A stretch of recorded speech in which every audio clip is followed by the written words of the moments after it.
Hi, everyone. Judge Andrew Napolitano here for Judging Freedom. Today is Friday, August 15th, 2025. Welcome to this special edition of the Intelligence Community Roundtable. Special because we're on at 8 o'clock in the morning, East Coast U.S. time, in an effort to analyze, anticipate, and almost predict what will be happening 8 or 9 hours from now when President Trump and President Putin meet in Anchorage, Alaska. Larry Johnson, welcome here. Ray McGovern, welcome here. Thank you for getting up early to both of you. We certainly have plenty to talk about. Larry, to you first. Who has the stronger hand at the outset of this meeting, Trump or Putin? Well, I'd say it falls to Putin, at least the public preparation that we've seen. Putin held a meeting yesterday with 21 other of his most senior, both economic, national security, intelligence, and only two people from the military, Gerasimov and Belousov, the defense minister.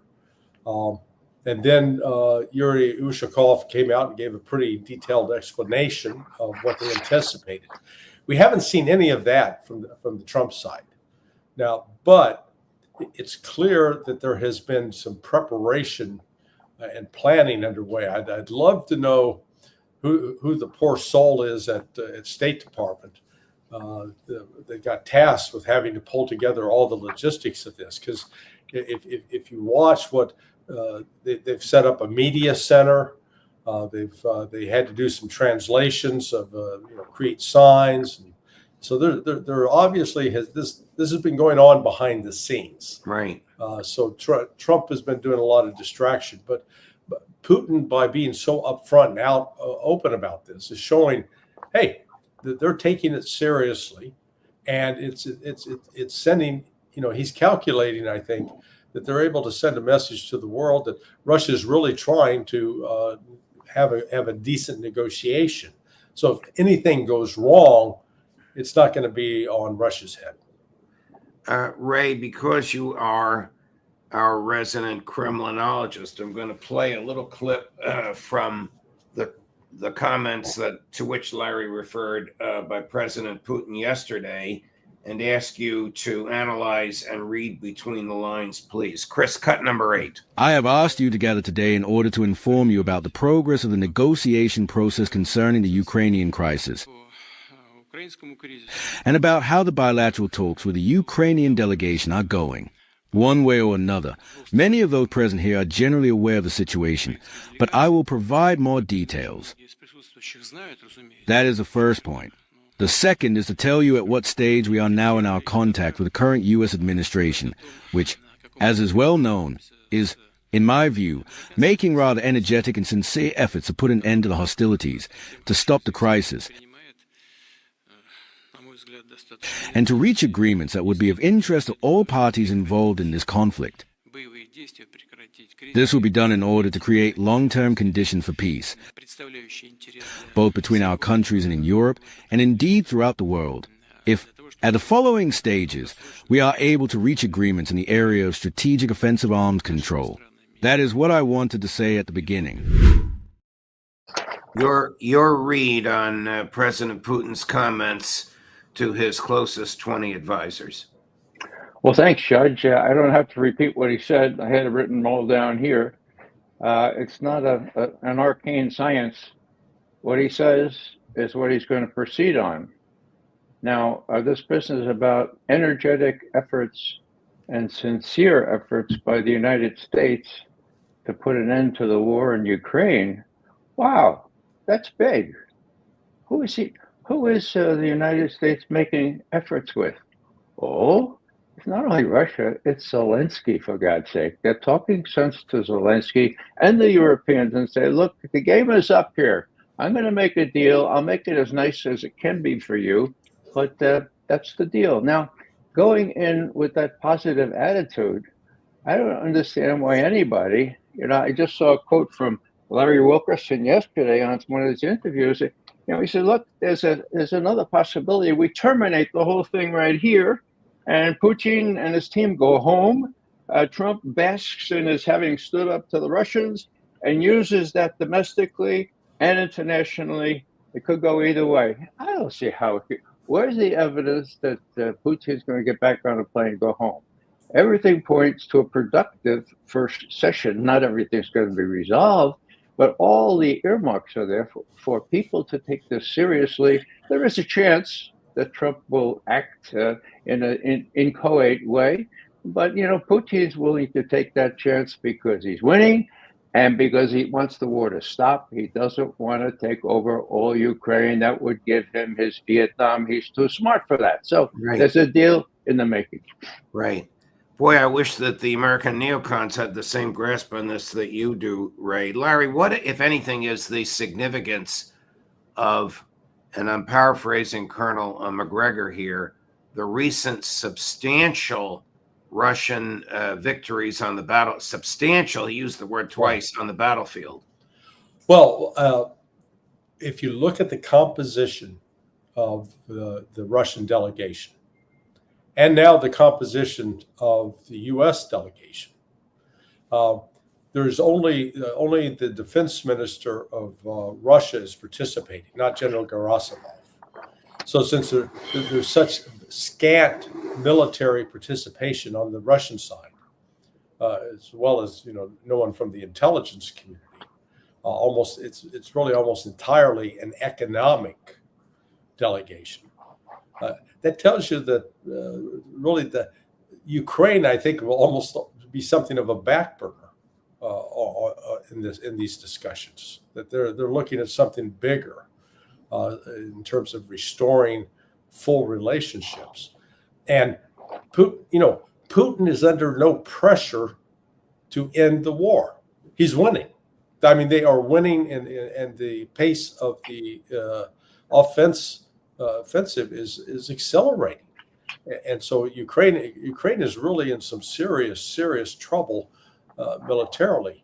Yet, what you look at here with the Russian objectives is a whole host of things. Everything from restarting the nuclear arms control agreements, discussions, get those back on track.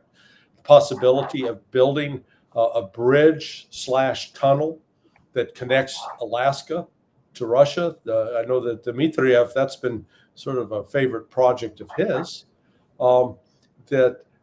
looking at how they can cooperate in the Arctic. What's really critical is there's a way that Russia could actually help the United States overcome what's going to be an electricity shortage. Because as we shift into this new AI technology, the United States is right now going to be at a tremendous deficit in terms of electrical production within the next 10 years.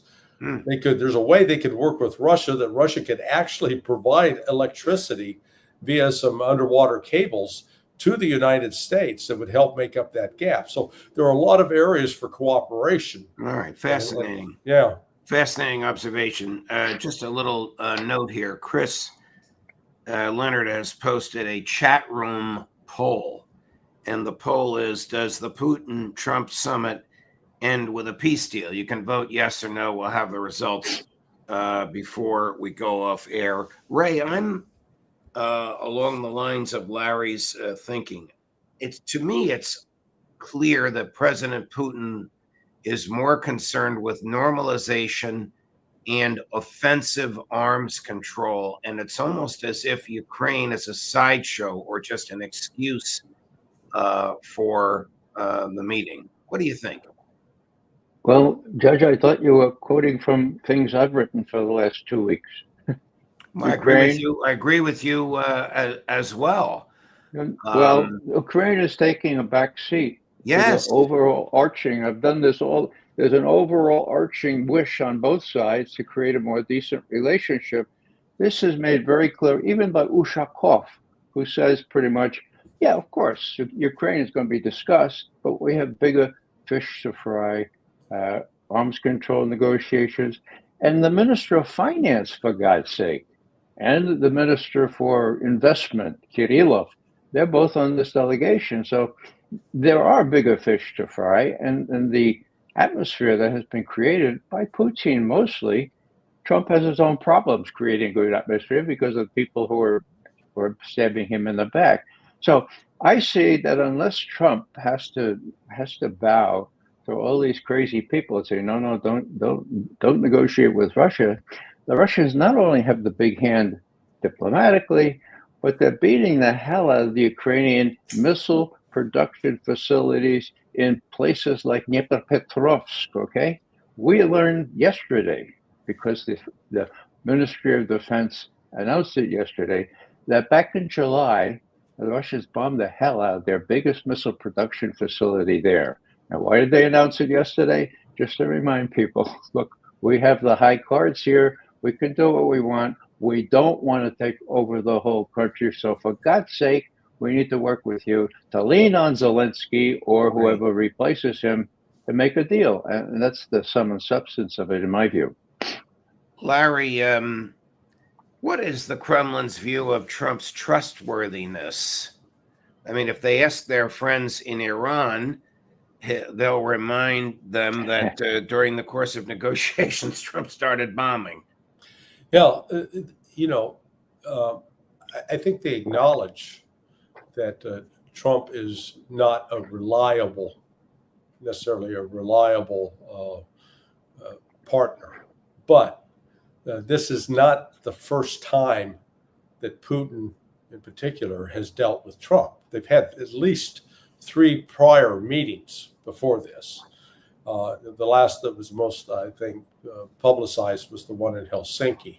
The reason I come up with the number 3 is I've seen the different pictures of them shaking hands, and I've counted 3 that they're each wearing 3 different ties. Right. So I don't think that they got together, had a picture, said, "Here, let me go change my tie, and we'll come back and do this again." But I'm fascinated by Trump's. It's almost like he's engaging in misdirection, because he has been somewhat aggressive in his public comments with respect to Russia. Playing the tough guy, and being, not saying what I would call diplomatic things. But on the other hand, we've got to look at what's actually taking place. And there was clearly some preparation for this meeting, and the selection of Alaska in particular is it's both symbolic and it I think opens up some other possibilities that most commentators have not considered. I think we've seen this clip, but I want to play it again, and I want your thoughts on it, Ray. Chris, cut number 4. Russia face any consequences if Vladimir Putin does not agree to stop the war after your meeting on Friday? Yes, they will. Yeah. What will the consequences there will be be? consequences. Sanctions, tariffs? There will be, I don't have to say, there will be very severe consequences. Does that mean anything to the Kremlin, Ray? Yeah, it means that he's got to play to the hardliners in Washington. That was clearly a canned question. He gave the right answer. I don't know if he really wanted to say severe consequences, but what the hell are they? What severe consequences do you have, Mr. I wish that he had permitted a follow-up, because I don't know how he would have answered that. He just said, I don't have to answer it. He never allows follow-ups, let's face it, because he doesn't have any follow-up. Now, he's mercurial, but the Russians realize that, and they realize basically that he's the only guy that they can deal with for 3 years. He's the only president in recent history that has shown at least an apparent wish to cut a deal and make things better with Russia. So they're going right ahead. Meanwhile, they have the battlefield successes. They have the very high hand, but they're being gentle and circumspect. And I expect some real progress today. Not any signed deal, maybe not even a big signed statement, but it'll be the first stage in getting a decent relationship restarted, and arms control is the big deal on that, as well as economic cooperation in the north, there in the Arctic, or elsewhere. So that's why you have the Minister of Finance. That's why you have Kirillin, the investment guy, as well as the Minister of Defense, the Foreign Minister, the Defense Minister, and of course Putin himself. So the next stage, and of course there are advisors there as well. So it's not like the 5 against 5. It's not a basketball game. They have deep reserves, and they'll call upon them if necessary. So here's the U.S. delegation, Larry, in addition to the president, of course, Secretary of State Rubio, Treasury Secretary Bessent, Commerce Secretary Lutnick, Steve Scavino, that's Trump's social media person, Steve Witkoff, Carolyn Levitt, that's the press secretary, John Ratcliffe, the head of the CIA, basically Mossad stenographer, Susie Wiles, the chief of staff, Dan Scavino, one of Trump's political people. They're all neocons. They're all neocon Zionist arch ideologues. Yeah, but no, there's nobody from the Department of Defense. No, either Pete Hegseth or any general of any kind. There's nobody in that group qualified to talk about what's going on militarily in Ukraine. Wow. And that is, I think, insightful. You know, really maybe the ultimate intent here by Russia is for the follow-up meeting that's going to take place in Russia. Because it's not just who's going to go from Trump's immediate circle. It's the press, the U.S. press, that's going to be going to Russia for the first time in 8 years, 9 years? You really have not had press coverage of what's actually going on in Russia. And by forcing the media to actually see what you and I have seen, what Ray has seen, how remarkable that place is, that will help start turning, I think, the narrative that is right now dominant in the West, which portrays Russia as this, Soviet gulag of authoritarian viciousness. All of a sudden they get over there and go, oh my God, the lights work, subways are clean, they're not having to chase rats off of their seat in the subway. Right. Ray, what is the comparison of Rubio? It's almost a silly question, but I have to ask it. Rubio and Lavrov. And what happens if they speak? Judge, you're a charitable man, and I try to be. Let's just say they're not in the same league, but that doesn't matter. Trump's in charge. The question is whether you face down these neocons. The U.S. delegation is a mirror image of what the Russians put forward. Economics, finance, okay? No, they're military guys and they're intelligence guys and the support staff, which everyone acknowledges will also be there. So the thing is really important. Now, what will happen? They'll set the stage for the next one, which Trump has said will come very quickly if I have my way in Russia. The only problem is Trump wants to include Zelensky. He tried to do that. Witkoff raised it very obliquely with Putin. And the readout said, yeah, this issue was raised, but it wasn't even discussed that Zelensky would take part in any of these things. So I don't know why says Ushakov, I don't know why the Western press are making a big deal of this. Zelensky's had it, okay? No matter what the British and those other brain-dead coalition of the willing say, the Europeans are out of this thing. And Trump is just playing real hardball and saying, look, toward the Europeans, look, I'm going to handle this, okay? And the question is whether he will think that he has to defer to these same neocons that you mentioned, and they are all neocons, okay? Or whether he's his own man, and whether with Putin they can talk some sense into the Ukrainians. Wow.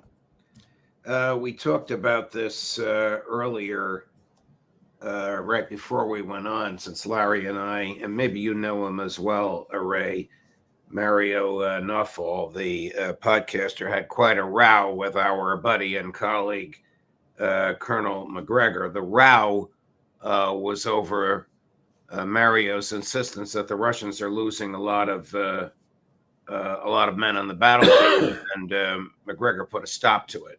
Chris has the clip. So maybe let's just give our audience a bit of an overview of how you see what's happening on the battlefront. We're seeing advancements on the Russian side, especially in the recent weeks, but they've been relatively minimal. There's, one could say, a stalemate there. Both sides are losing a lot of men, a lot of equipment. That's Mario. Stop wasting my time. Stop lying to your audience. That's bullshit. Okay. The Russian losses have dropped to single digits. Think about that. 60, 90 days ago, they were double digits. Ukrainian losses are continuously horrific. So this is the nonsense that people are repeating on their way into this discussion with the Russians up in Alaska. You have no chance of coming to any sort of reasonable outcome when you have distortions on the strategic level of the kind that you just outlined. That's Larry, Yes. I think he's 100. McGregor's 100% correct. Yeah. Of course. I mean, even Putin and Zelensky have acknowledged they're recruiting people who I have sons that are over 60 years old. If I lived in Ukraine, I would fear for them that they'd be dragged out of the street and put in uniform. If it goes up to 85 years old, I bet really trouble at the precedent that would set. This is crazy. They're running out of men. They have 4 soldiers to cover a length of that border that stretches a mile or 2. And that's been made very clear, not only by Eastern media, but by Radio Free Europe and Radio Liberty, which is pretty much has been a mouthpiece for the U.S. administration. So it's being acknowledged. They run out of men. They don't have any artillery shells. They don't have anything but drones. So drones are a big problem for the Russians, but they figured a way out of that really high-tech way. Motorcycles.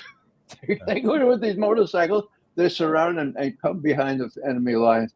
Pokrovsk is about to fall, and it could fall actually with this week if Putin gives the go-ahead. So that's the kind of bind that Trump finds himself in, and he's willing to deal anyway from this really weak hand that he's been dealt. As we conclude this half hour together, the results of Chris's poll: does the Putin-Trump summit end with a peace deal? Now, these are the voters are the chatters, the people that regularly watch this show. No surprise. No, 85%.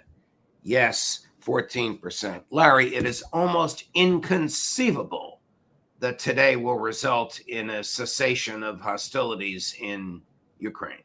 Oh, no, that's not going to happen. And the foreign ministry, Lavrov and the spokesman yesterday reiterated their position that there's no chance that they're going to return any of the former Ukrainian oblasts that are now part of the Russian Federal Republic.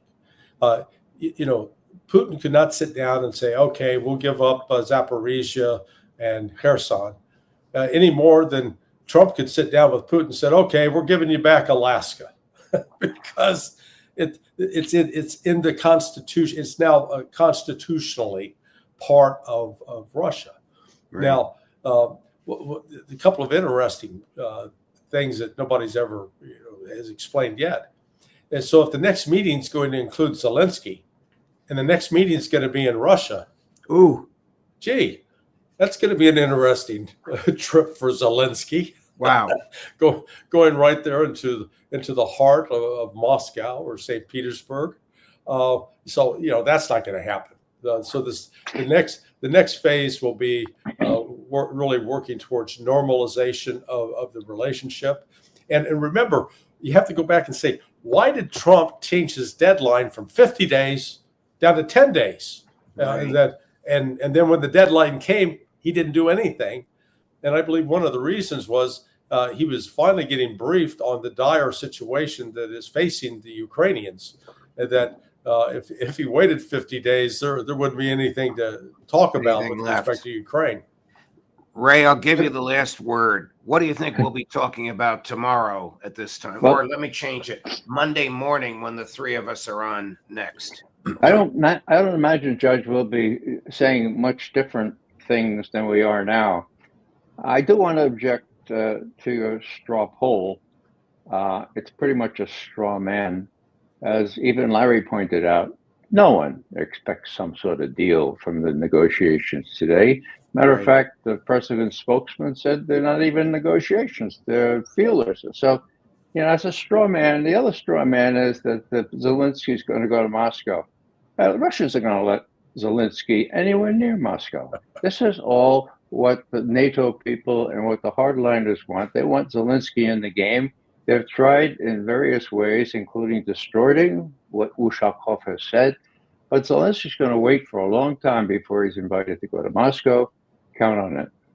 Well, gentlemen, thank you very much. Thanks for the double duty and thanks for the early duty on Friday morning.